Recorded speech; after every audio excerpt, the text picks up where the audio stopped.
Here we go. Hello, and welcome to this segment of Aliens and Ancients of Sedona and Light Activation Healing. Thank you for joining us for this amazing night tonight. I'm Cindy Eyler.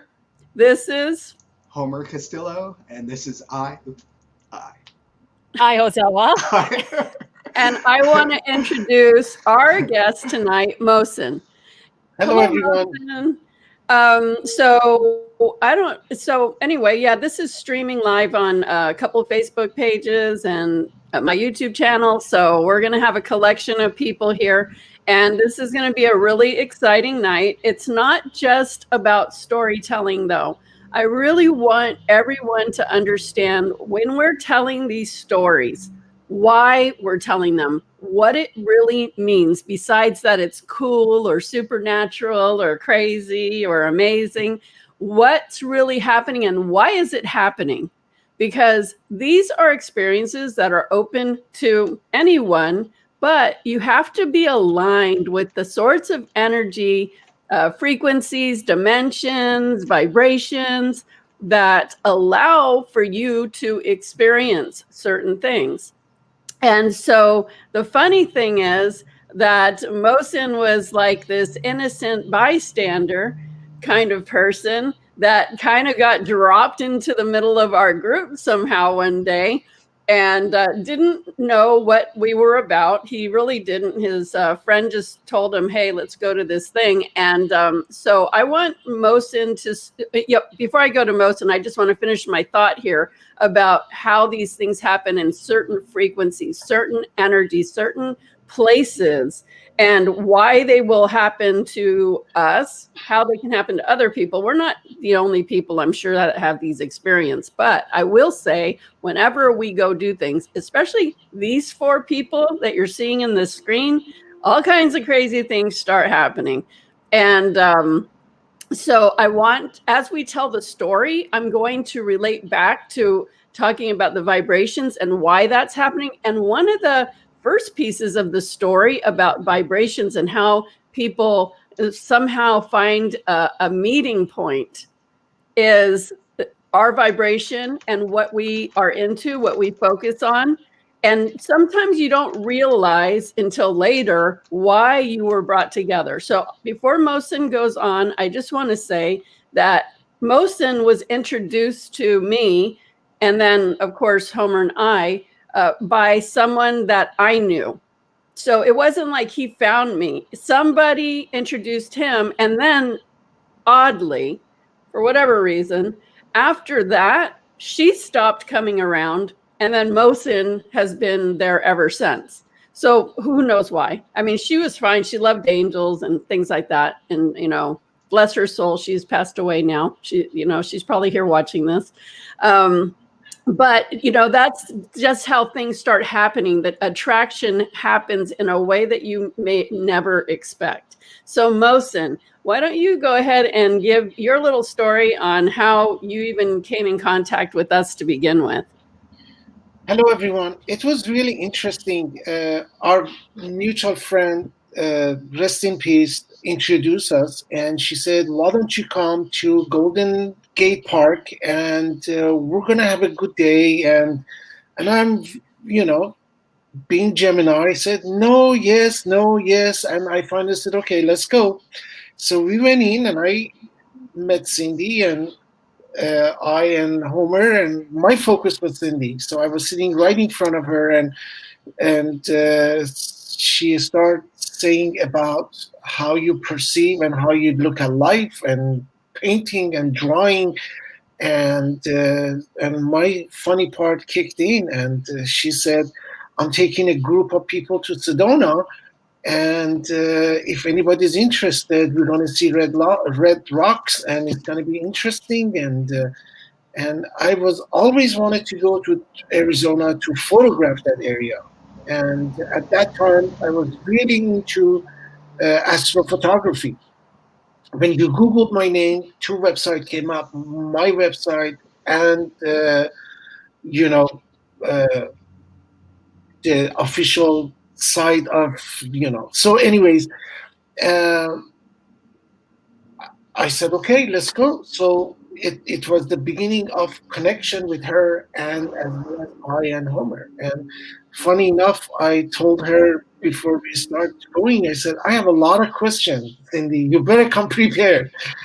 And she said, okay, you bring your good attitude and I'll be prepared. So we went to Sedona, and from the moment we went in, excitement and experiencing energy, and the most important part of it, I missed them at the beginning. So they were already into canyon, and I followed them in more than an hour delay. And the very first day we went to the canyon, they were already ahead of the program. They went in. I parked my car, and they were in a point that even when she was texting me, no internet, so I couldn't read anything. So I followed them, and there was this voice telling me, "Go left, go right, go left, go right, go straight." And I followed them hour and a half into the canyon. At the end of the canyon, I found them, and Homer was, doing his thing, and it was amazing. And Yeah, it was. He was trying to find us. He was late. We were in the canyon hiking. We thought it was only, I think, an 8-mile hike in and out, but it turned out, no, we thought it was a 6-mile hike, but it turned out to be a 12-mile hike. And it was sweltering hot and dusty, and we did not have enough water. And we just kept going and going. We had other people in our group at that time. And Mohsen kept trying to like text me, and how do you explain where you are when there's not we're in, hiking, and there is no way that I thought that he would catch up with us. And all of a sudden, when we got to the end, he comes in and this is Mohsen. It's so weird. I live in the East Coast. I used to live in the Bay Area. But when I go visit the Bay Area, he won't even know that I'm there. And he'll send me a text and go, "Are you here?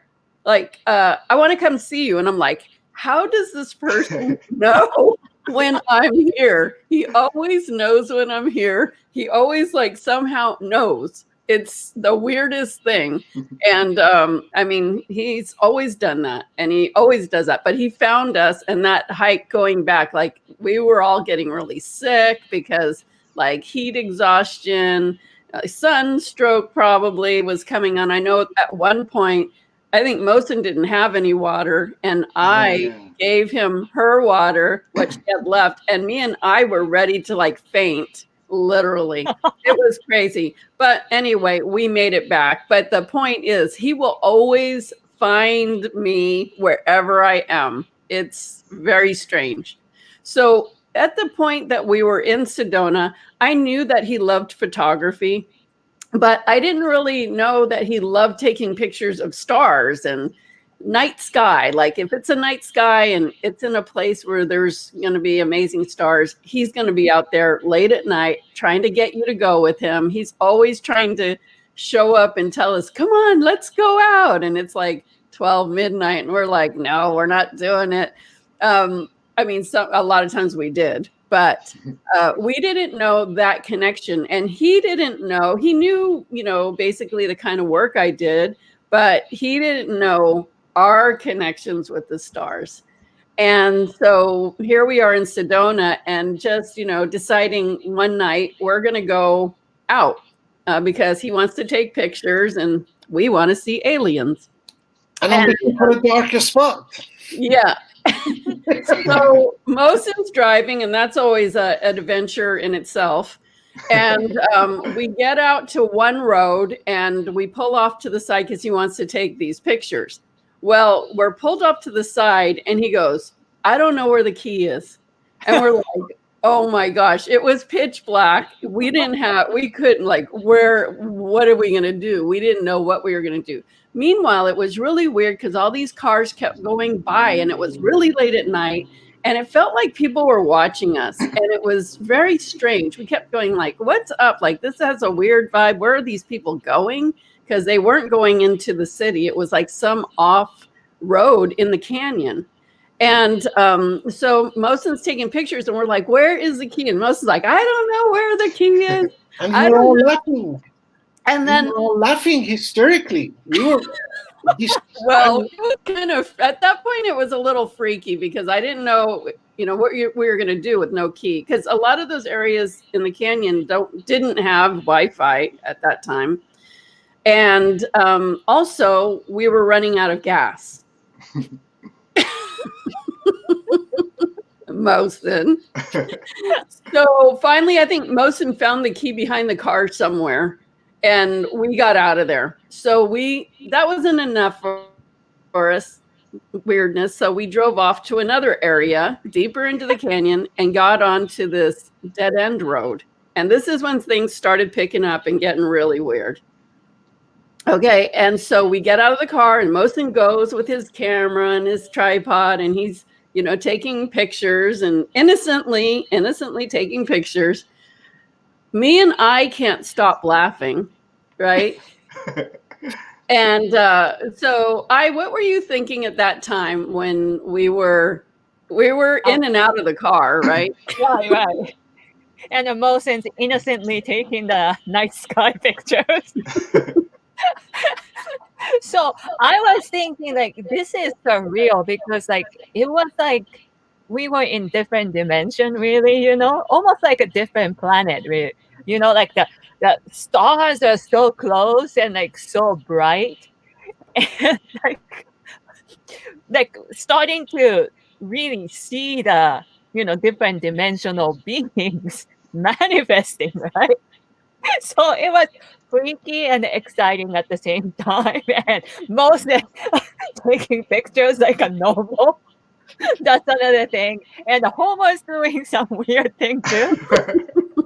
A lot of things were going on, and I was like, this is different dimension altogether. Yeah, so me and I were seeing everything going on. Yeah. But we couldn't stop laughing because, and I'm going to talk about that, but we were laughing hysterically, but we were seeing everything going on. Mohsen was in his own little world.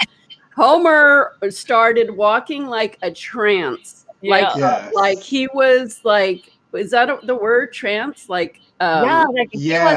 He just started walking straight down the road away from us. It was like a magnetic pull. And he was like, duh, duh, duh. Yeah. And I'm we're laughing. Me and I are noticing everything and laughing, but I'm looking at Homer and he's just walking in this straight path like a robot. And all of a sudden it occurs to me that he's going to leave the planet. I was so close. And I'm getting chills. And even though, we were laughing, but we were still very aware, just like when we did ayahuasca, I was hallucinating, but I was very aware of everything that was going on because I stay with my attention on everything, no matter what. So all of a sudden it hit me like Homer's going to leave. He's going to go board a spaceship right now. And I ran out and I go, Homer, stop.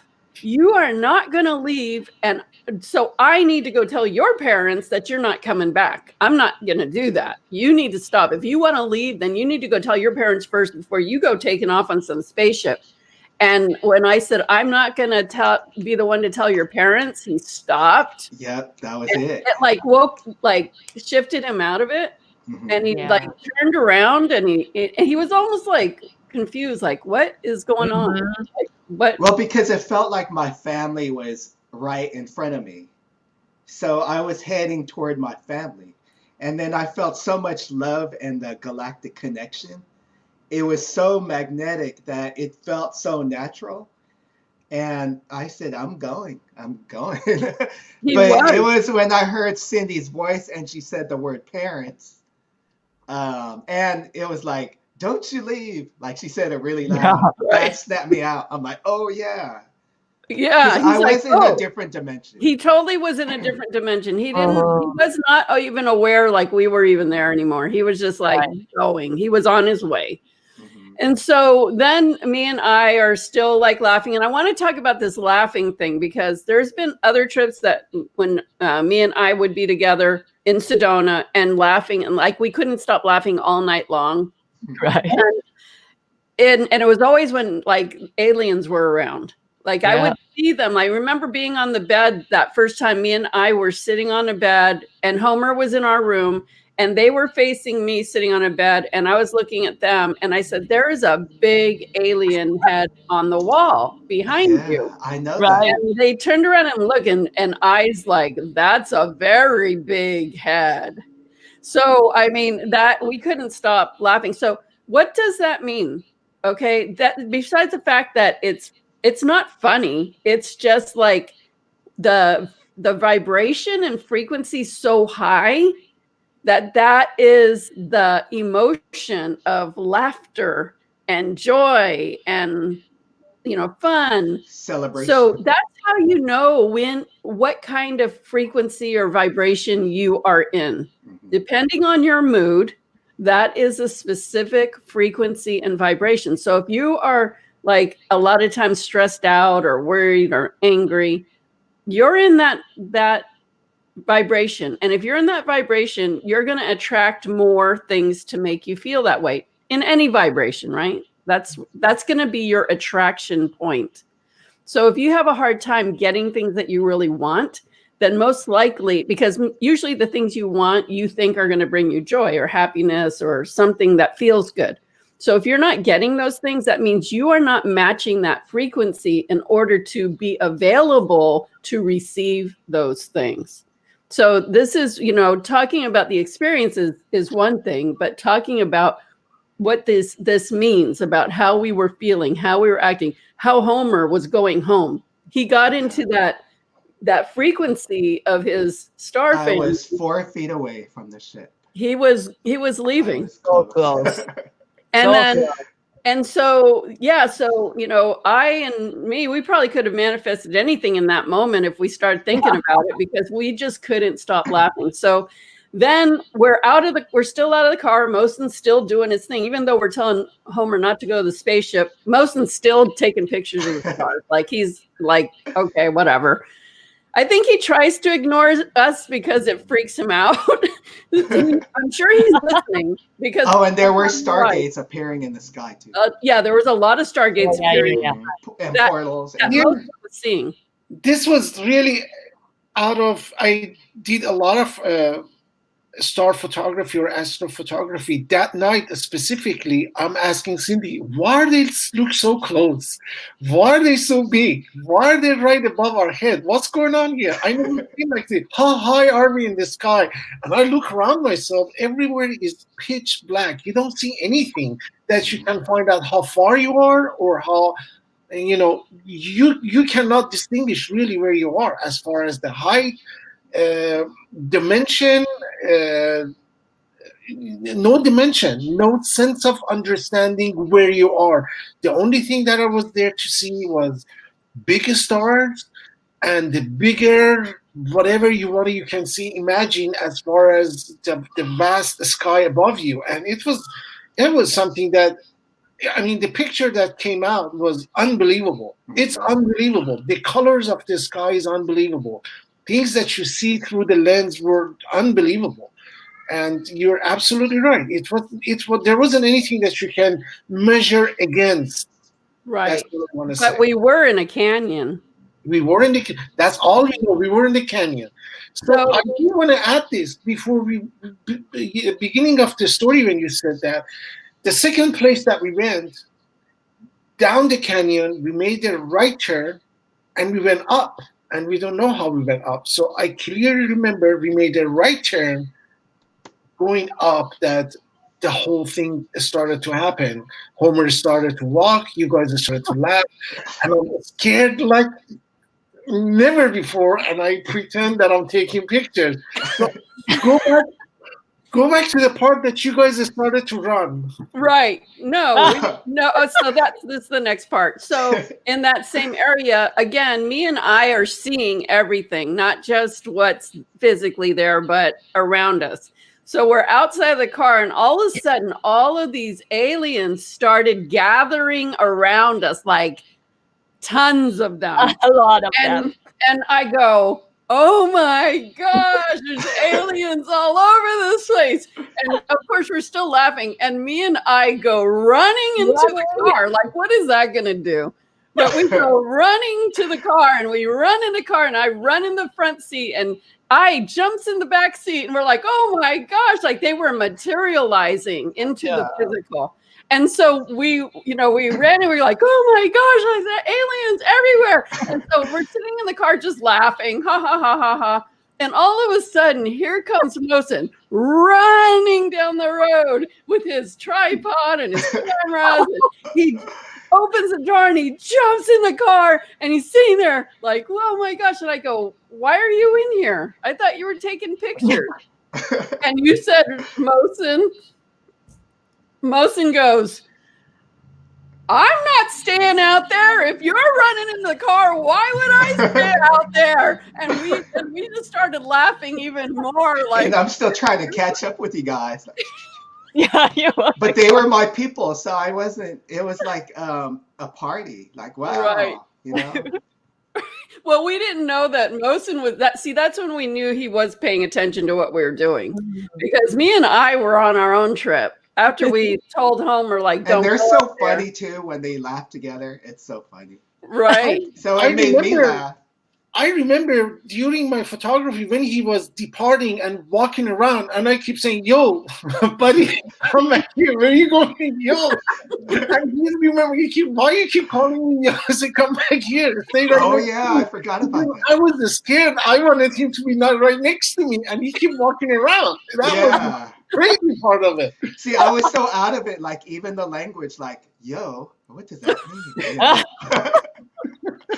Okay, so we finally all got in the car just because of that whole situation. So we decide to go to another location. So that wasn't quite enough yet. We still need to. And remember, we're like on empty on gas. And so and it's so dark. So we decide to go deeper into the canyon. Okay. I don't know how we made these decisions, but Mohsen's at the wheel. Anything can happen. And it was a dirt road now. So Homer, why don't you tell that portion?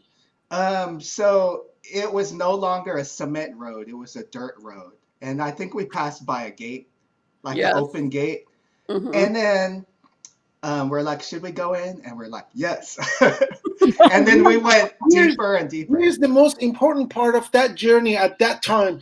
We made a right turn, went to the canyon. Yeah. When we returned, we came from other side of the road. We were on the other side of the road, and we made a left turn going back. And Homer said, wait, didn't we go to the right side? Why are we here? What time is it? Let's see the date. What if we're not on the earth now? And I'm freaking out. What did that could happen? What do you mean all of that? And I didn't know what all of those words. It was really weird that we totally ended up coming out a different way than when we went in. Like, it was impossible, but that's what it happened. I wasn't sure if we were on the right earth that we left. Like, it could have been another dimensional earth. Right. Because that could happen too. So, yeah, that was super weird. So go ahead, Homer, tell that story. We went deep in the canyon on the dirt road. And, of course, Cindy's window was open. It was down. And then it was pitch black. And all of a sudden, we see from a distance these headlights. And it was so bright. And so I was sitting in the back. And she was sitting in the back too. And we were just still in that happy energy, smiling and everything. And all of a sudden, those headlights, it seemed like, I'm like, why are they getting bigger? Yeah. So they were getting bigger because they were getting closer. And it was heading so fast right towards us. And so my smile ended up being like there was a moment I stopped smiling. Yeah, for a minute, we were all, not even a minute, for a second, we all were, because it was coming towards mine and I's side. It was like slow and fast. It was coming so fast at us, and it was a Humvee. It was a big Humvee, and it was going fast. And the reason I stopped smiling because I realized at that second, like, oh, I think we're gonna get hit. So my smile went. All of us were looking at it like, oh crap, that thing's gonna hit us. And then it was still coming fast. And then I'm like, Cindy, can you roll up your window? No. So Mohsen's trying to reverse and the car is not moving. Yeah, it's like a Scooby-Doo cartoon. It's like where we're stuck in an energy, and he's pushing the gas reverse, but we're not moving. And this is all happening super fast, and that thing's coming straight at me and I, and we're all like, this thing is like they're going to try to like hit us, and it was like a very shocking, scary, crazy moment. And then Homer says, like, I'm like, okay, like we're going to get hit. And Homer says, okay, Cindy, I think you should roll up your window.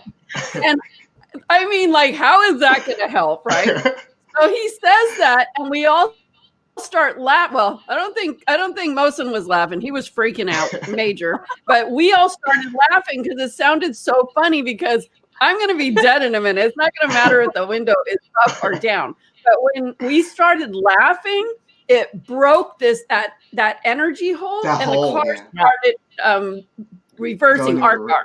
Yeah. So Mohsen can drive like a crazy madman. Thank goodness he was at the wheel. He's really fast. Yeah. So when the car started moving, we were like, oh, it broke the energy. Now we're talking about the energy again. We were stuck in this energy pattern. This thing wanted to hit us.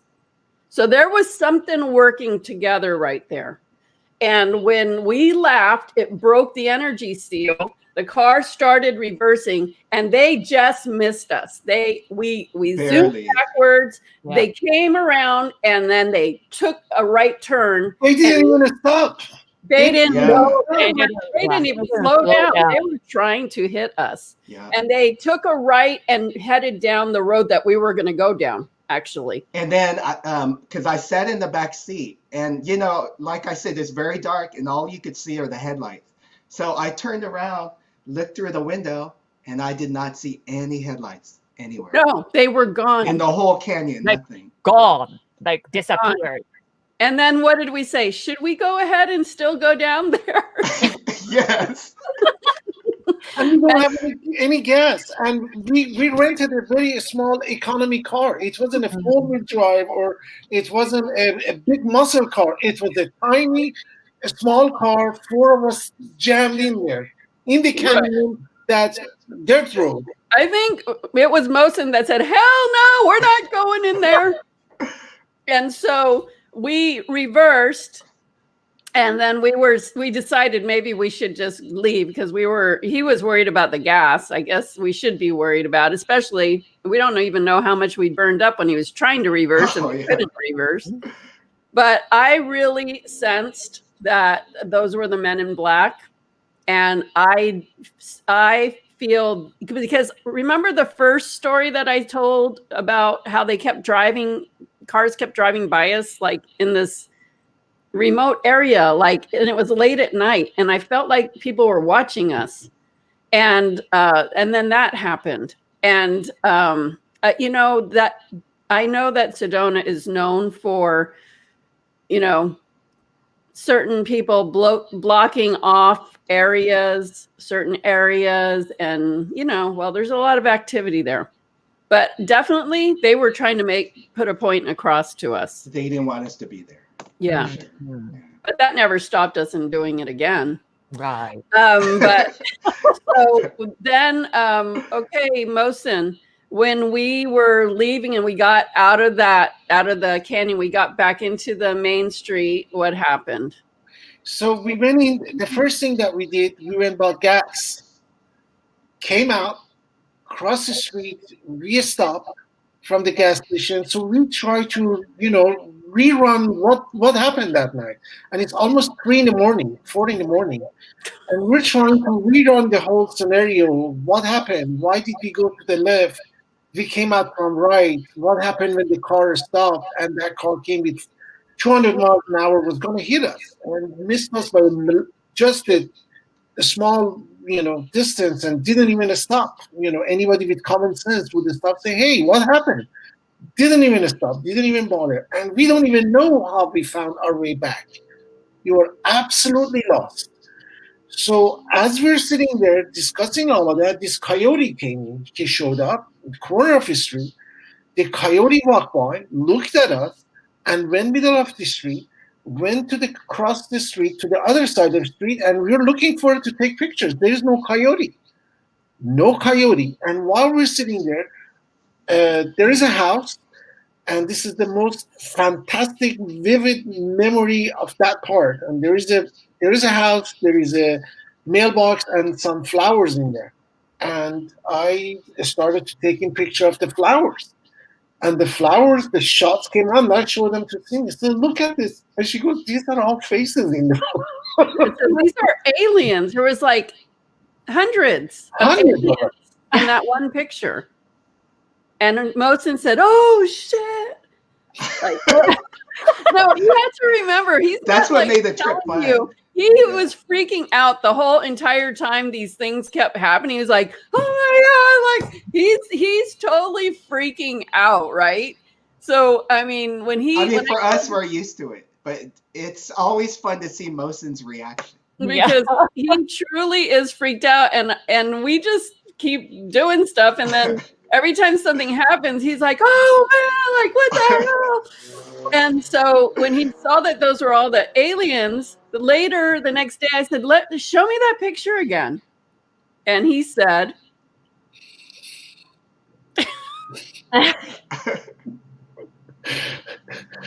I deleted them. He said he deleted them. And I said, "What? Why?"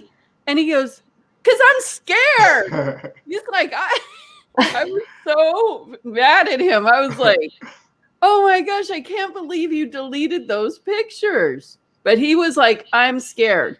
And I don't know what you thought. So this is the interesting thing about Mohsen. So he loves to take pictures of stars, and he does all this very fancy photography where he takes lapse photos. Is that what you call it? Where it's over time. He takes amazing pictures and photos. And so, he's always telling us in the middle of the night, "Come outside, let's take some pictures," wherever we are, whatever. And it's like, it doesn't matter that we have to get up and lead a spiritual journey at 8 a.m, and it's 4 o'clock and he still wants to be outside taking pictures. Like, when do we get sleep? Because we actually have to work tomorrow. But we're up at this amazing, where we stay. It's awesome. And he was standing there taking pictures, and I said, I don't know what brought it up. I said, there's the reason why so many aliens are around you, Mohsen, is because you're up in there taking pictures of their home all the time. Why wouldn't you think that they would have a connection with you? And he's like, "What do you mean?" And I said, "Well, you have a red alien next to you." And yeah. He told me that he's been with you all your life. And he's like, "What?" And I said, "And you don't mind that his hand is on your shoulder?" Yeah, it was like the finger. Right there. And he's doing this on your shoulder. He goes, "Oh, hell no." He's trying to run away with his camera and everything. I'm like, I know who that is. And so he's always like, no, like he jumps away. "No, I don't want him touching me." So it's so funny because there is a reason why Mohsen met us. I'm sure there's many reasons, but this is a main reason. But they would materialize in the car too sometimes. Yes. One time we were driving, he took us to a 2-hour drive that ended up being like an 8-hour drive. And we were driving. There was crazy, weird people in that canyon where we were. And then Mohsen, they're trying to come up to the window, and he rolls my window down. It's always about the window. At the window going, "Will you be camping here tonight?" And she looked like a vampire. She looked scary. And we're like, no. And then somebody else, we drove to this parking lot right near there, and we get out of the car, and this guy goes, "Will you be camping here tonight?" But in a freaky voice. And we're like, why are all these people asking us if we're... There is no car in the parking. They wanted to eat us. Cars. There was no cars in the parking that night. We were like fresh meat. And I told Mohsen, "Don't be opening my window to talk to weird, strange people we don't know." You're the protector. Oh, this lady looked like she was gonna eat us. I told her, I said, "You don't want to eat me. I'm too spicy." On that, we had a whole experience there too. But when we were leaving, we're driving and Mohsen's talking and I'm looking and he's like, what are you looking at? And I'm like, oh, well, you got a friend sitting next to you. And he's like, between the seats. He said, oh, hell no. And he starts driving like a maniac. I go, why are you driving like that? He goes, I don't want that thing next to me. I go, well, driving like that's not going to stop it. I know, it's right there. It was actually a nice one. Okay, going back to Sedona, did you want to say something, Mohsen? The important part about that night that we met those vampires, those crazy people with the weirdest face I've ever seen in my life. They keep saying, are you camping here tonight? There was no car. There was no car. There was no campground. Nothing in there. Yeah. The only thing we saw was one area had a whole bunch of shoes. And I was like, I don't know whose shoes those are, but that doesn't look like a good sign. And their faces were really pale, and they wore hoods. Exactly. And they walked away together. They approached us separately, but they walked away at the end when we were leaving, when it was getting dark, together. And on that trip, because I was driving so much, my knee was hurting. And when you say your red friend is sitting next to me, and my knee started to heat up, and I thought I'm imagining things, and I said, what's going on with my knee? Explain to me. And she said, well, didn't you complain about your knee? And I said, yes. And the pain, all of that was gone.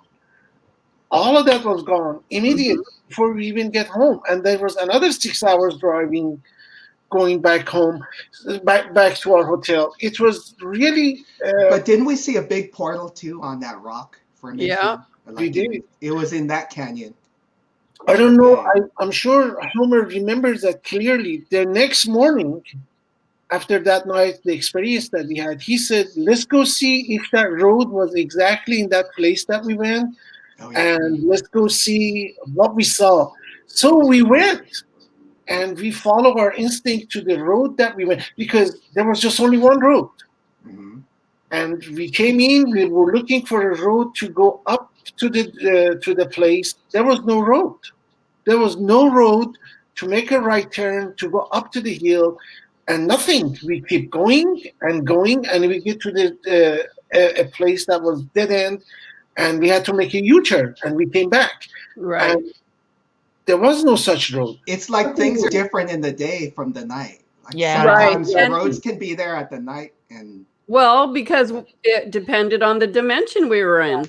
Yeah. So they all reside at the same time, but if we're in a different dimension where that particular road that we came in on didn't match the dimension that we were coming out on, we got to come out the way that dimension, that level, that vibration is. So that's how those crazy things happen. It's really interesting that when we went back to gas station, Homer said, these words were new to my ears. I said, wait, let's see, what time is it now? And I show him the clock on the car. It said like 3-4 in the morning. And he goes, what day it is? I said, I don't know. Look at your phone. And he goes, no, we wanted to know what year it is, what month it is. And I'm like, what happened? Why are you saying that? It could have been gone for 200 years. We don't even know. Yeah, and that's true. For us, it could seem like 5 seconds, but it could be 5 years. Yeah, so that he added to my fear and my anxiety. Yeah, he's always scared when he's with us, but he always comes around us. But let's just take a sidestep on that right there. What you were just saying about the time. And Homer, please tell that story about when you knew somebody who disappeared into another dimension. Yeah, so I used to belong to a club, a Filipino club where I live. And she was telling me that her brother disappeared for, I think it was 5 years or 8 years, I can't remember, in the Philippines. But her brother was, in the beginning, he saw a little boat on the stream, and he was messing with it. And then in his dimension, in his mind, he ended up being on that boat, and he was sailing with the people that was on the boat, which are the fairies. So he was missing for a few years, and then he returned. I forget the whole story, but I think the sister made an offering with a bag of rice, and he returned. But he was able to see everybody, but from the boat that he was on, which looked like a big boat, like a ship, like a pirate ship, sort of. And he was able to see everybody just sailing along, well, the stream, but in his mind, it was like a big river, but no one was able to see him. So he was able to see them. They weren't able to see him. And yeah, he remembered all of it, I think. And yeah, that was it. I think that he didn't remember he didn't know how long he had been gone. Yeah, that's true. Yeah, that's it. Yeah, so I mean, even the fairy realm is really very close to the physical realm. It's really easy to get drawn into that. Well, remember in Mount Shasta when we had the chance to go to the underground city? I think you said, you know, we can go, but are we prepared to? We may be gone for many years, but we have loved ones back home, so right. it may feel too good to even want to leave. So right. I said you better make your decision, because once you start going into the underground, you don't know, and you can absolutely survive that if your mind can say, I can live only off frequency. I don't need food. I don't need that air. I mean, there's air, but you know what I mean? But if any fears kick in on the way, you're going to have a hard time. And are you going to be able to find your way back if you need to? And when if you go into another dimension, who knows if you'll come back or when it could be. It could look like the same Earth, but it could be a different timeline. Right. And I think you said something similar to that when we were in the Yucatan in Mexico. I mean, right. There was a lot of we went through a bunch portals. of portals in the jungle there. Yeah. Did you want to say anything at this point? Is there anything else that we have? Oh yeah, I do want to mention he did age. The guy did age, because that was a question dealing with. He did age. Okay, so I'm going to go into another trip that Mohsen came on. This is a different one now. And so whenever we go to Sedona, one night out of the 3 days that we're there, we offer to bring people out for an experience at midnight. And so it's not mandatory, and you know, it's up to people if they want to do it. So this time we were going back into the canyon, and of course Mohsen's going to go take pictures. So it was a pretty big group. I mean, a decent sized group. I don't know. There's probably maybe 10 or 12. People. Yeah. And we were standing in a circle, and Mohsen didn't want to stand in the circle with us. He wanted to go do his photography, but he was a little bit away, but I mean, still fairly close enough. And close enough that he could hear us. So we were in because he knew we were going to start calling the aliens. And he was like, oh, I don't want to be in that circle. I'm going to go take my pictures. So we're standing in a circle, and I start setting the precedents that, you know, I'm telling the aliens, I'm calling them in, and I'm telling them, now, we want to have contact with you, but we don't want to go anywhere. We want to stay here in this present lifetime. We want to be safe. We just want to have friendly conversation with you. And I said all that. And then I said, so let's start by, please send us any sign that you're here. And right when I said that, this wind starts going around through our group. It felt like a buttery wind, fluttery, buttery wind. And we all look at each other like, oh, well, that was pretty instant, right? And that night, there was no wind. There was zero wind. It was a warm, Sedona night, no wind, but this starts happening. And so I'm like getting, information. I'm hearing messages. I'm channeling information. It was before 2012. So there were people asking questions about 2012 and asking me to ask. And I was, delivering messages. And all of a sudden, from way out to the left, like it's just nature, there's nothing out there, we hear the most beautiful native singing, chanting. It was so beautiful. And we all like went like, okay, first of all, there's nothing out there. And how are we hearing that? And then I thought in my head, because we were all being quiet because I was like channeling, right? So I think in my head, I wonder if that's actually a native that's out there or if that's a spirit. And right when I said that, it changed complete different locations and went all the way to the other side and out. And it started singing from there. And all of a sudden, Mohsen is like glue right between me and Homer, right? Because me and Homer are standing next to each other, and he's standing right between me and Homer. And me and Homer are like, I look at him, I'm like, what are you doing? He said, I'm scared. He's like, what is that? Like, and then he goes, do you see that over there? To Homer. And Homer. Well, I think Mohsen, you said, do you see that? I forget if you said the black being or the blue being, but you're like, do you see that? Do you see that yellow things over there? What is that? Well, there was like, you're like, do you see that black thing over there? And I was like, no, I don't, because the yellow one is in the way. And then you freaked out even more. He's like, oh my God. Oh my God. That's right. So, I mean, I was seeing a lot of different colored, different races of aliens showing up. And yeah. I'm like, my people, they're here. Yeah, they're all different colors. All different colors, all different sizes. And they really are just so present when we're there. I mean, we have so many stories, so many.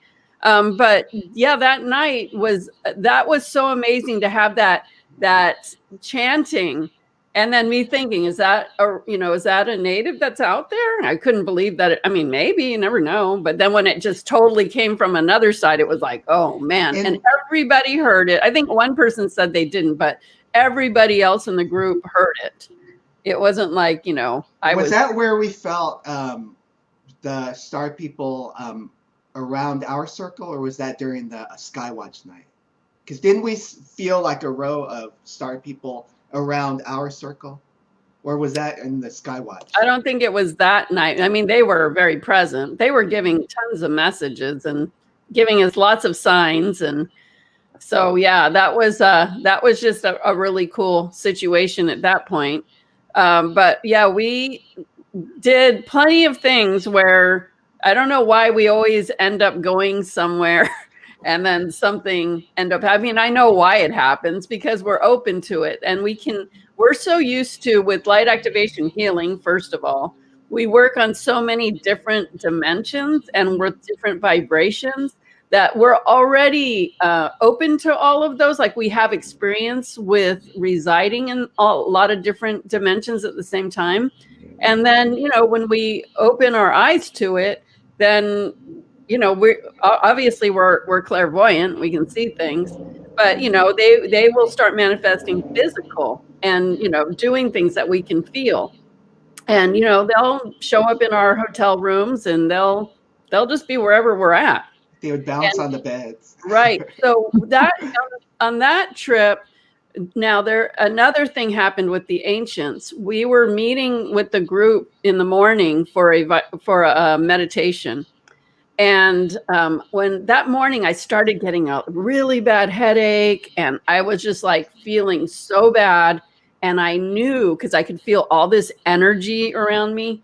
And back in those days, like that was a long time ago, I would get a lot of messages from my guides and my healing team saying, you know what, you're going to have to get used to holding like these massive amounts of energy. So you're going to have to start doing this or doing that and changing this. And so they were always telling me that. So that day I could feel like this gathering of all of these really powerful energies. And I started to get this headache, and I knew it was because the energies were so strong. And I was just about to go meet everybody for this meditation. And as I was walking there, I realized I was walking with all these ancient native spirits. And I was like, oh my gosh, this is like a powerhouse. And when I walked up to the group, like, I felt terrible, but of course you have to work, I had to still show up and do it. I don't know. It was really hard for me, but I had to show up and still do what I needed to do. And I sat down, and Mohsen, you said when I walked in, I looked different. You said something was different. You noticed something around me. You noticed that something was very different at that time. And so we sat down, and in that meditation, we were actually, the plan was to call on our ancient native guides, every single person to bring their native guide in. So they were just already with me when I was getting ready to go. And I just remember holding that space, and it was such a powerful meditation. Everybody got a real strong connection, and it was very, very intense and amazing. But when all of it was said and done, we were finished. We were out there a couple hours. We were going to I said, we need to take a little break before we go off for our day, because we always go and do experiences in different areas. I had to go back to the room, lay down. I was just like, I don't know how I'm going to make it through this day. I do not know, because I was just like, my head was just pounding.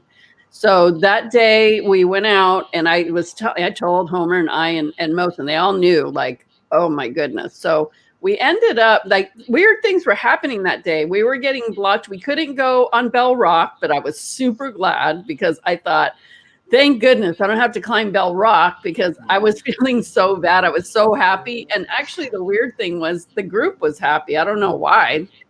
That was kind of weird. Like, I would want to climb Bell Rock. That's an amazing experience. But we ended up doing some other things. And then we went to have lunch at the Enchantment Resort or something like that. And the Red Rocks were just like talking. Mm-hmm. And they talk to you. Yeah.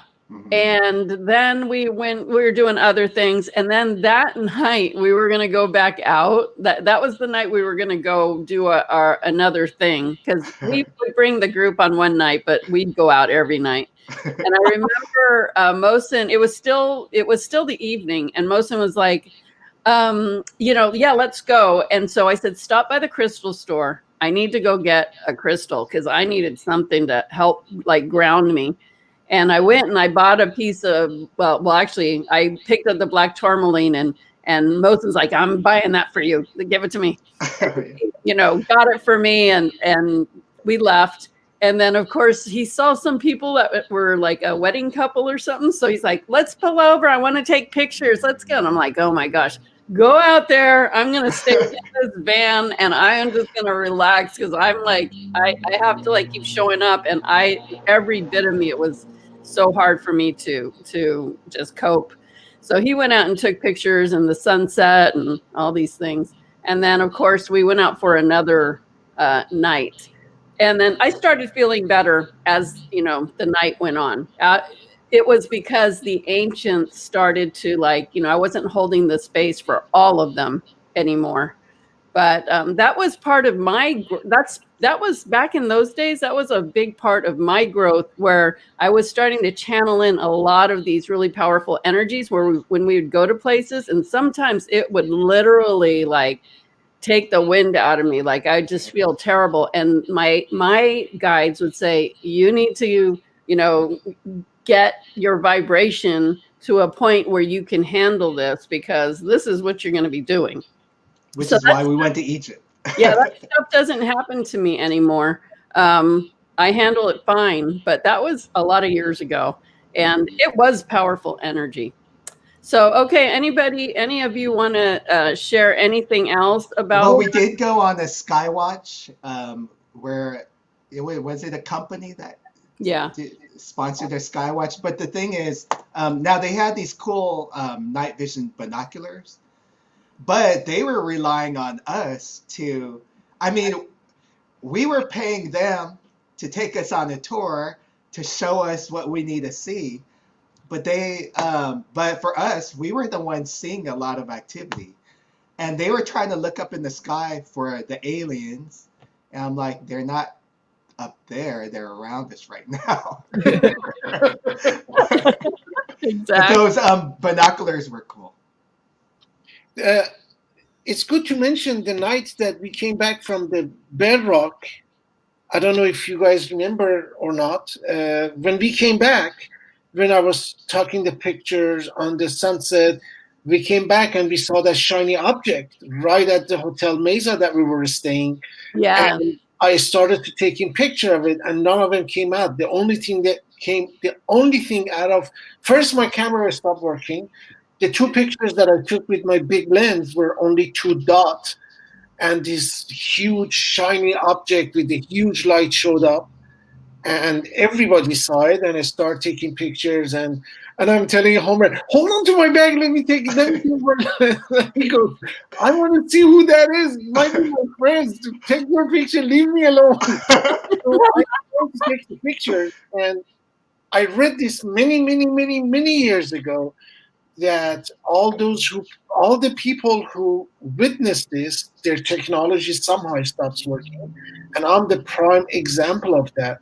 I have, at the time, a very sophisticated camera.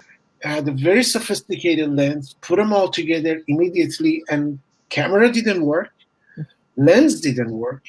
The only shot that came out that I can enlarge the shot to 500%, it's just a dot of light, and that's it. Nothing else. It doesn't show anything else. And that was the interesting night, and I was running out. I said, oh, let me take the picture now. Let's go. Let's go to our room before they come and get us. Right. So, And also, the fear was always there. Also, the excitement of discovering a new world, new dimension, same things that you only see in movies or read them in books or stories from the past appears right in front of your eyes. And it's always exciting when Mohsen is on the trip. yeah, It's so much fun. and that's why we're going. We already planned to go. Oh, actually, Mohsen's coming with us to Peru next year. Yes, I am. I want to come so badly. Oh, yes. I do have to say, even on our downtime, we could be in the hotel pool, and we're still like calling upon the star people. But we have other guests in the pool, and we're like, here's a cup. That's what we were doing at our lodge. And they would just follow whatever we would had do. a really big jacuzzi. So it fit how many people? Like 10. Probably 15. 15, like it was pretty, I would say. And so we were sitting there with all these other guests, and then we were like, let's call in the aliens. And everybody's like, okay, not the people, just the people in our group were like, oh, okay. And everybody else is looking and it's like, what? And then we're like, yeah, calling the aliens. And then I was like, raise your hand, say, come. We were just making it up. Like, oh. And that's one way to clear the jacuzzi, because after, like, one by one, they would leave. And we're like, okay, we have it all to ourselves. Yeah. Unbelievable. Okay. I went to a part of desert in Mexico two nights ago in Baja, and I was taking some pictures, but the energy was so calm. And now I have family. Back then, although I really waiting for somebody to come out there, I was gonna go. I did take some pictures, came out very nice, but I didn't witness something crazy, something outrageous. And they had absolute darkness at 10:30. But before I go into the room, I saw a huge scorpion. And I really didn't want to go in and out because of that. So I assumed they're living somewhere around that area, and didn't go out. But I did take some pictures that came out really nice. And there's a circle of light inside you get to see them when you enlarge the picture, and they're in there. So this is so weird things started happening with Mohsen a lot after all of these experiences. So because obviously he was exposed to these kind of things after hanging out with us for a while. So Mohsen, this is not Sedona, but I believe it was in Mount Shasta when you were up there one night and that weird guy came. It was the craziest night. I went in, and again, I was single, and I don't even know what I was doing at 1:30 in the morning in Mount Shasta at the base. And I wanted to take a picture of the Milky Way aligning on top of Mount Shasta. So go figure. I stay all up all night, and I went in. And as soon as I entered the parking lot, my attention went immediately to this old BMW that was parking there. and it was on, engine was running, all other cars off, or people were sleeping in a sleeping bag inside the car, and there wasn't any other place to park except next to that BMW. And I went parked right next. I get chilled even talking about it. Right next to the BMW, and I take my camera out and I'm looking, praying, look at the sky, making sure nobody's there, nobody's around. And this voice tells me, how stupid can you be? If they're around you, they're around you. You don't get to see them. Or you might see them. Just go take your picture. This voice clearly said that in my ear. And I said, okay, I go take my picture. So I get my tripod out. So much snow, cold. Get the camera out, get everything out, and start taking pictures. And I was 30 minutes into taking pictures. The old BMW door opened, and this guy walked out of. He was the shortest man I've ever seen in my life. Shorter than me? Yes. Like a troll. He was very short man. And I was wondering, how is he going to reach the pedal and gas and brake? So he came out, and I feel this strong odor.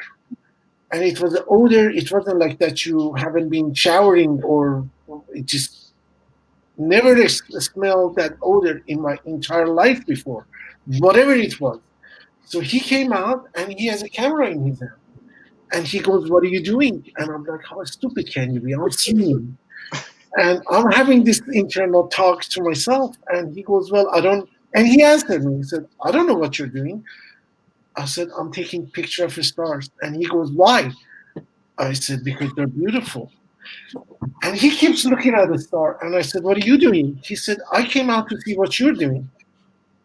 And I said, what is that camera in your hand? And he goes, well, I want to do what you're doing. I said, okay. Now I'm starting to freaking out, because I pick up energy, as you guys know, and I pick up frequencies. And my whole body in that cold weather, I don't know how many degrees below zero, heated up. And he brought his tripod, he puts his camera, and he goes, what do you do? And I said, I'm a banker. And I go, what do you do? And he goes, I'm technical engineer, a huge things that he said that he does. I said, where do you work? Los Angeles. What are you doing here? Waiting for my friend.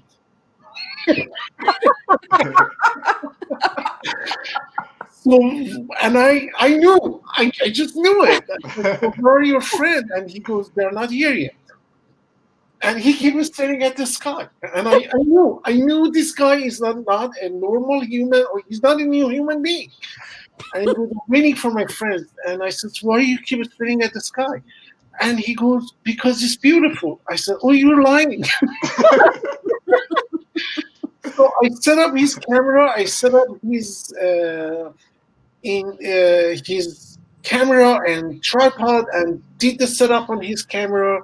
And he has this crappy camera. It was like 15 years older than mine. So I set it up, took a picture, came out outstanding, much better than what I had in my hand with the technology that I had. Wow. He goes, wow, I didn't know you can do this. And I said, what kind of engineer are you that you said you're technical, this technical? And he keeps staring at the sky. And he said, can I look at the picture that you took? And I said, shoot, he's going to come close to me. And I'm like, what if he eats me? No, what if he do something to me? And I'm really scared. I'm not joking. I'm laughing right now. But I was really scared. And I'm working on my courage. I said, if he comes close, I can hit him with tripod. No, I can punch him. This is a martial art. Don't be scared. And I'm saying all of this to myself. And he approached me. The odor became stronger. And he wanted to look into the viewfinder to see what I'm seeing. As soon as he came closer, his eyes came closer to the viewfinder, and I noticed a reflection of red arrow of light into the screen that I already took the picture, and that did it. I said, no. And he goes, you want to wait to see my friend? I said, no, I have to go. My wife. No, I didn't have anyone. And he goes, your wife? And it's like, he caught me. Your wife? I said, yeah, everybody's waiting for me too. I gotta go. And I had a Mustang there and jump into the car. Now I can go fast because of the ice and the mountain. I pack everything rapidly, waiting for to see what happened. So this voice tells me, go back to see if the BMW is there. I said, no, I'm not doing that. I'm not Homer. He's telling me go back to see if the guy is there or not. As I see in the viewfinder, he's still staring at the sky. Oh my gosh. I took off, whatever it was, but I saw that reflection of the red light when he closed. He brought his eyes closed. He had a lens. I don't know. I have no explanation to that. Whoever has any explanation, let me know. Well, the explanation. Oh, I'm getting chills. The explanation It's is the star person. it's a star person I that mean, came to mess with you. One of my he peeps. said his title, as far as technology management, big title, this big. And I'm like, if you have that, all of that, why is it that you don't know you can take a picture of a sky and the stars? Why is it that you said, oh, I didn't know you can do that? And I took I see, I keep this. This is beautiful. I keep Right. that from you. I said, you do that. Send me $1 million. That's hilarious. Okay. Does anybody have anything else you want to add? Because we were going to do a few little random healing readings based on anything that wants to come through for you about your frequency, your vibration, or your spiritual path. We're going to open to those kind of questions. If you're interested in getting one of those, say I am in the chat, and we will pick people randomly for that. And while we're waiting for that, did you want to say something else, Homer? Was there something you were getting ready for? Doesn't seem like it. Yeah. So these are just a few of the many stories. We have other ones with Mohsen, and it's always something exciting happening there. And that's where I got my drum beat. You know, yeah.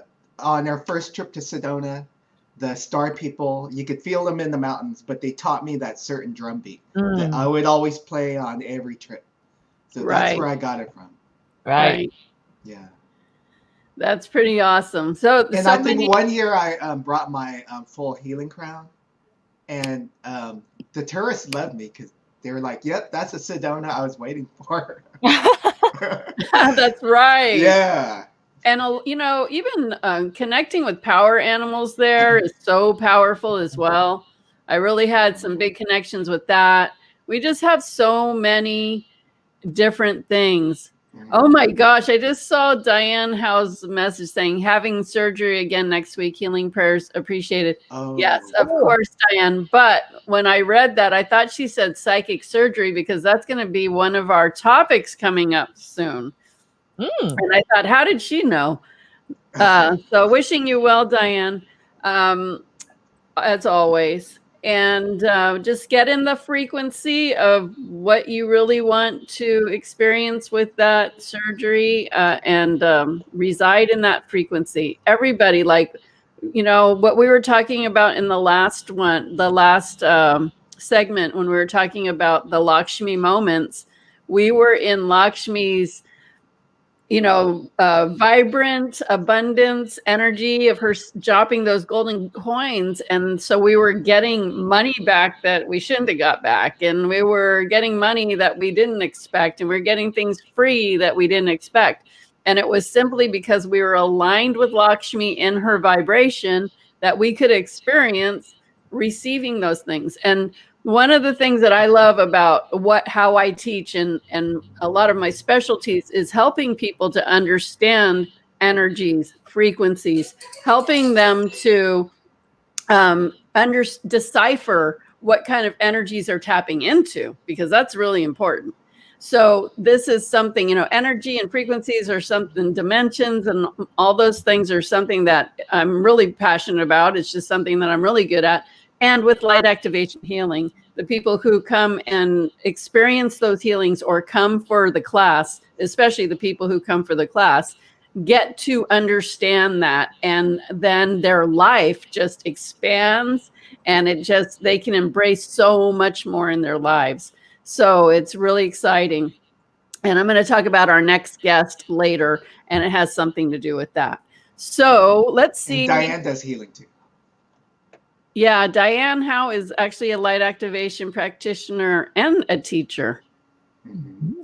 So, yep, that's true. Okay, let's see. Do you want to pick somebody? Sure.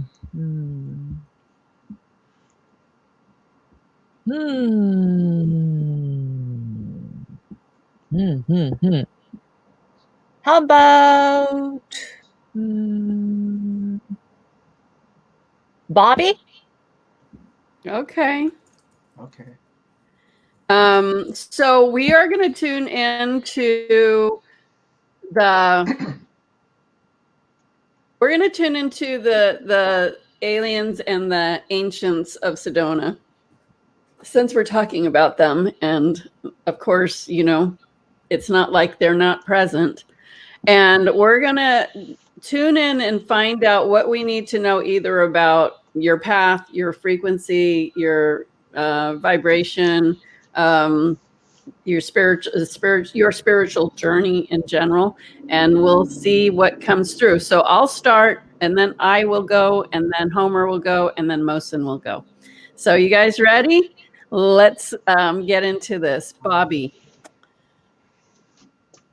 So, Bobby, the first thing I see energetically is like your energy crosses. It's like they showed me like this energy crossed like this. And they said, you distract and cross your energy. It's like you distract yourself on purpose to get away from your ascension and your higher levels of awareness. And I'm not talking about you're not aware, because you are very aware.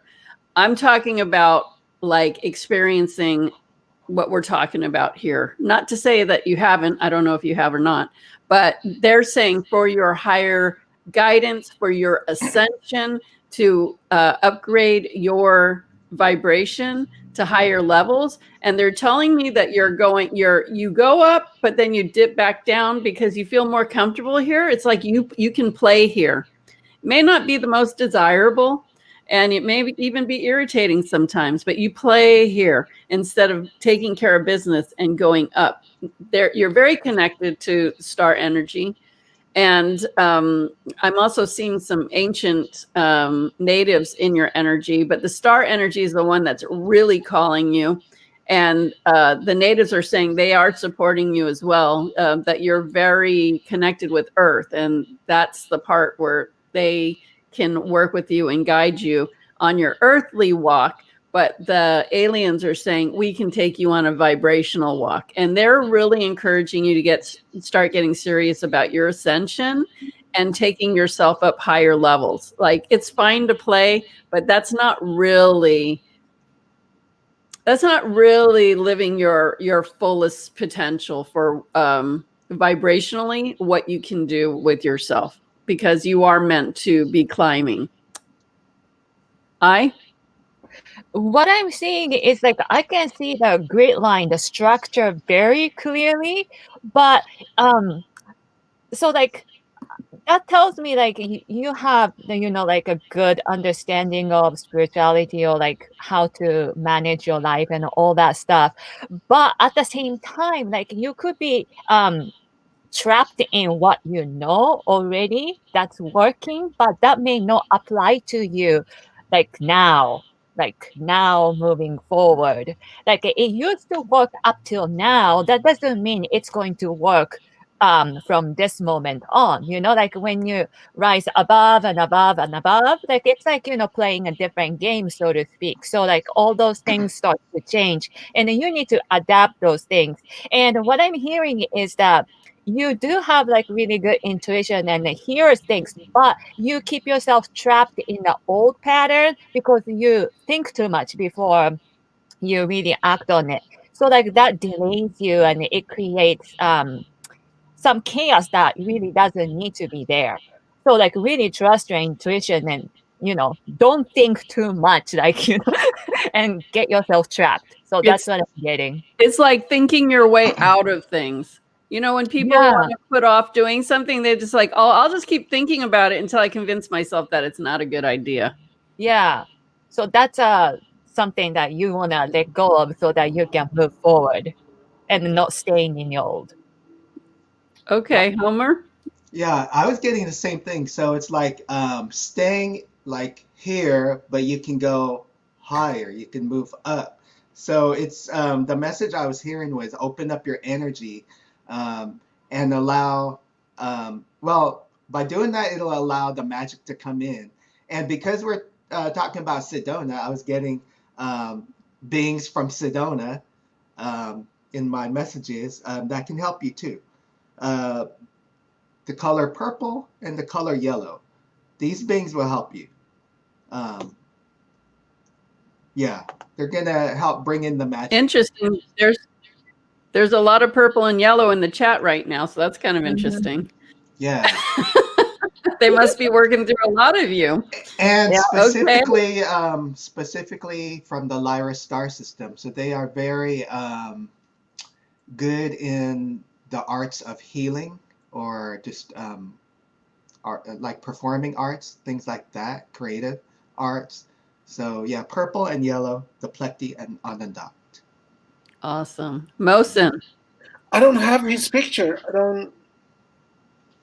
It's a woman, but you don't have to have her picture. Just what messages are you feeling for her? I think the only thing that I'm picking up is you should let go of all the things that you're attached to, and there are barriers that we create ourselves. Just like my fear around the subject that we talked about. And as soon as you eliminate them, I haven't been able to 100% eliminate them. I'm working on them. But as soon as you eliminate those, you will feel much, much different. And your vision of your own life will change. Wow, that's pretty profound. Mm-hmm. Great. So there you go, Bobby. So you can take it and ride it higher, or you can go just take it and ride higher. I'm not going to give you a choice. Okay, Homer, do you want to pick somebody? Let's see. That we don't. Someone that said I am.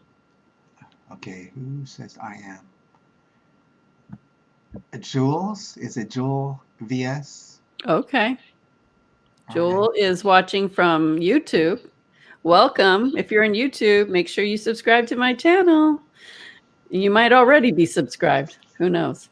Okay, so let's everybody cut the cord to Bobby and move on to Jewel VS. I don't know if that's how you say your name, but we know who we're talking for. Wow. So very strongly, the first thing I hear is let go of your past. It's so strong. Like that is the most present message. I just like, it's so concrete. Let go of your past. And the energy frequency that I feel with that is it's just holding you like stuck, not stuck, but holding you in a frequency of the past. And when you're stuck in a not stuck, when you're, because nobody's ever stuck, but when you're in a holding pattern of the past, then you won't be aligning well with what's going on now. So it will be hard for things to come in your life. It'll be hard for you to get things that you want in your life. It'll be hard for you to, like, if you think about your future and what you really want to see for yourself, or even now what you want to see for yourself, because you're so solid in your past energy, it's not going to align with the now or the future. So even if you do think about the future, you're aligned with the past. So it's like if you had a timeline and you were traveling across your timeline, okay, that's where you meet. But your timeline is of the past. And so you're kind of passing what is now.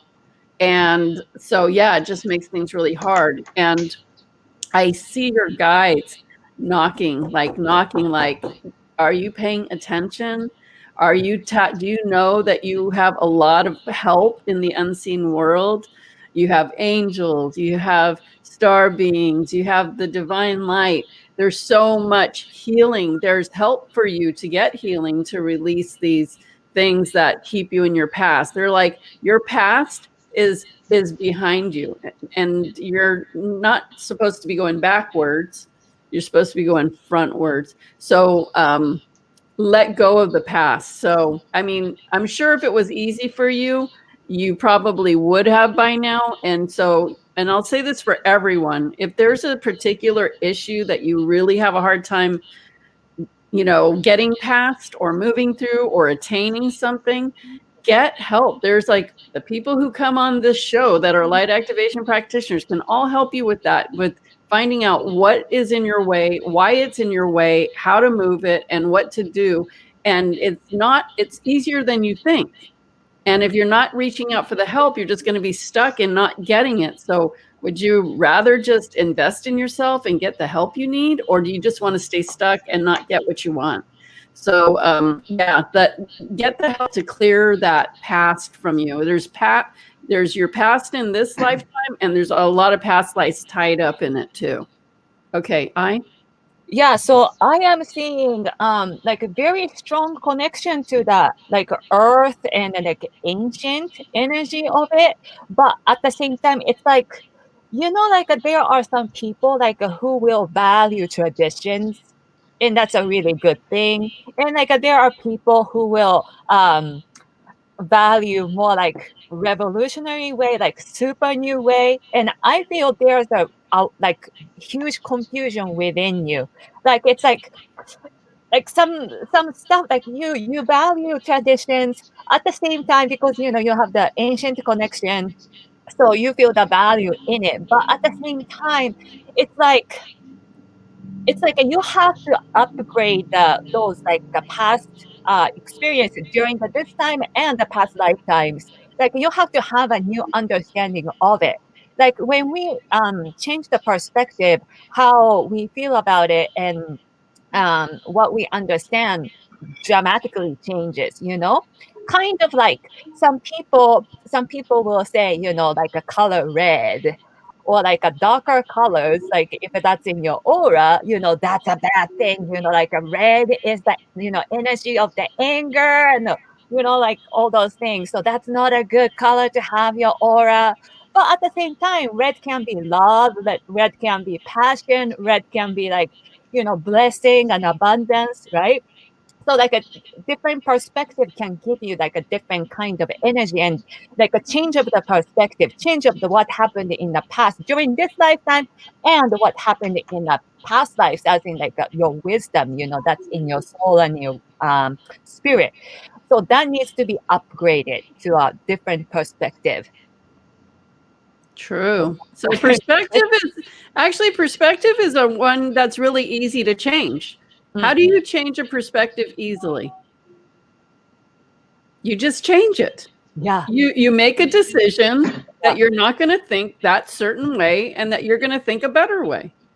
And then you remind yourself every day. You can do that by affirmations or just, doing some artwork or whatever, but you can just make a decision to change your mind and change what is bothering you or what you need to upgrade. Okay, Homer? Yeah, first thing I got, same thing, similar to yours, Cindy, but I got the vibration of fear.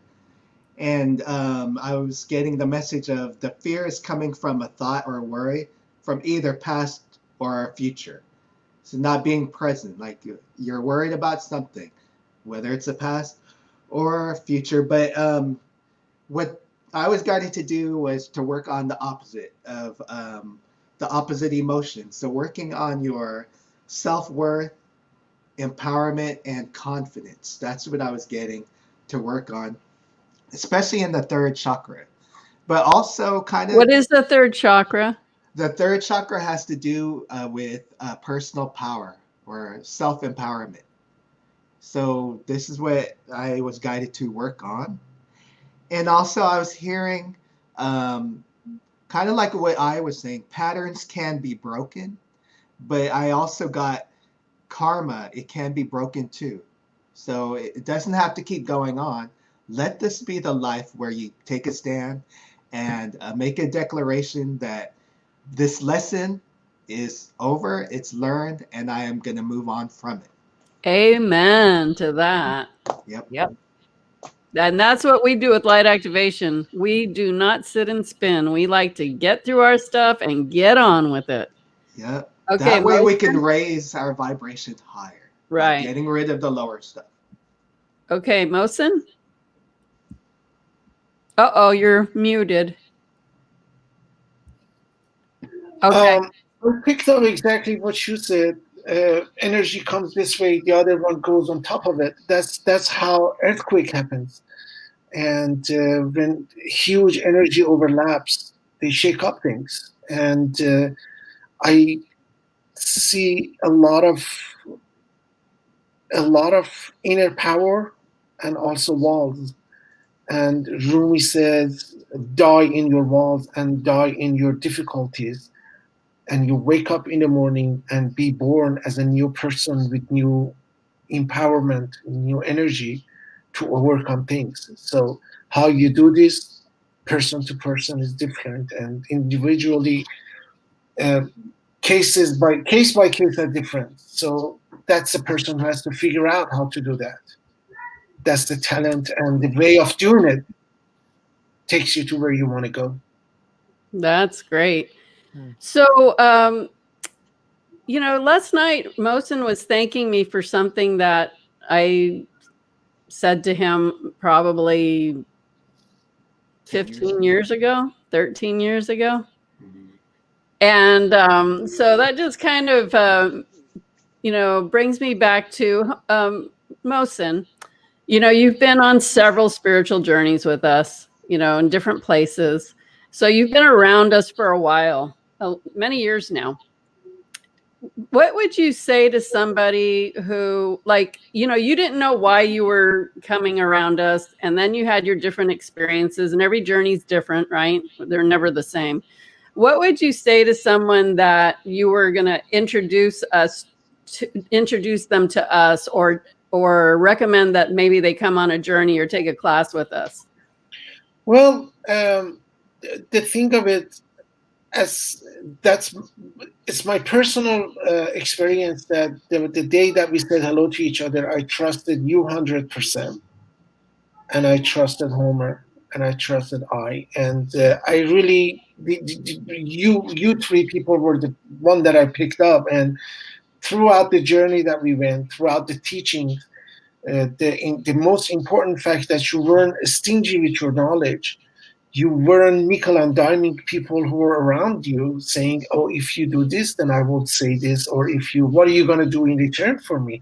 I had people around me says, why don't you take an appointment with me, and here's my information, and we talk.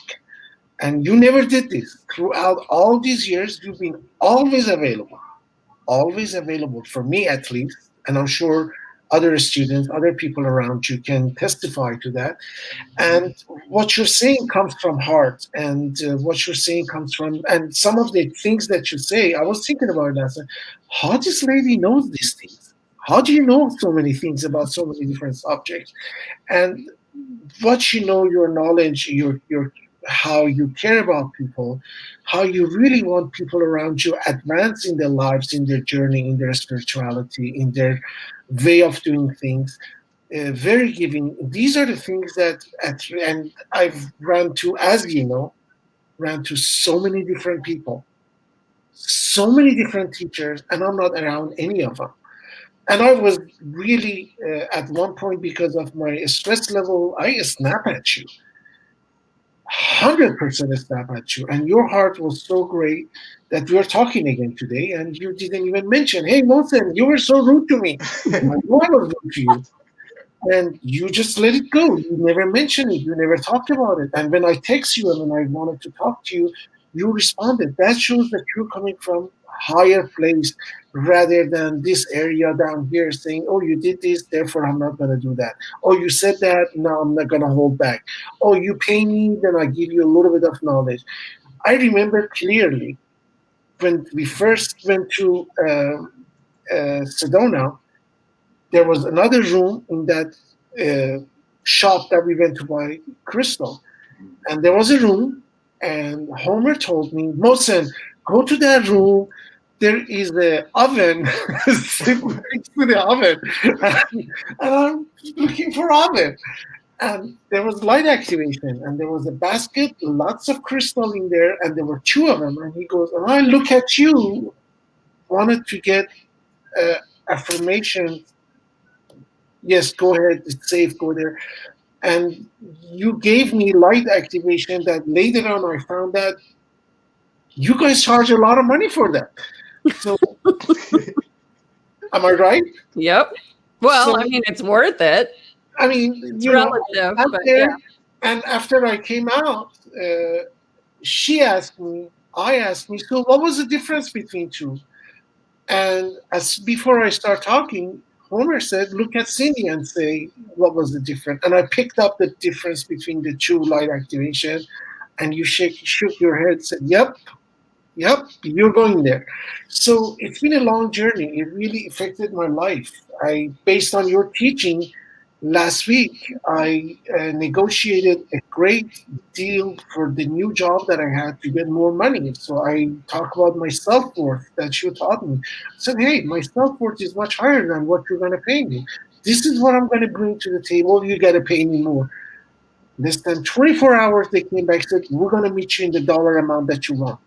So the level of my encouragement or courage or my attention to the different dimension of life, what I'm doing for my family, for myself, and all of that is really changing. And it all happens because I've been around you guys and picked up a little bit here, a little bit there, pay attention. You fed me information. You fed me your love. You fed me your attention. You fed me your knowledge, your wisdom, your all of that. And every day I'm progressing, and there's Right. no stopping there. When I met Mohsen, he was working at Safeway at the supermarket in the photo department, and he was very miserable. And once we met and started, you know, just going on the journeys and doing classes and stuff, quickly after that, he went into banking, and he just like his life took a leap. And so, you know, these things are things that happen all the time for people that work with us. But, you know, he's a real life story here. And I really appreciate Mohsen myself because he will always be there for me for sure. I mean, he's helped me out in times like the same with I and Homer. Like they show up when I really needed help once, and not just once, but this particular time. And just like whatever you need, it's done, you know? So when you can have real relationships with people that are meaningful and connected and you really can trust, and like he said, you know, when he was rude to me, it's just like, whatever, you know, I say what I'll say. I'm not going to sugarcoat anything. And he didn't sugarcoat anything either. And fine, we both said whatever. I never thought twice about it. It's just, you know, it's just being honest with your friend. You know, there's no use in getting offended. It's just, you know, people going through different things.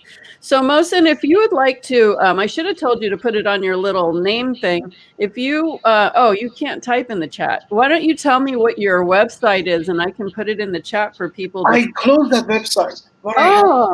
Yeah, my phone, it was Mohsen photography and shut it off.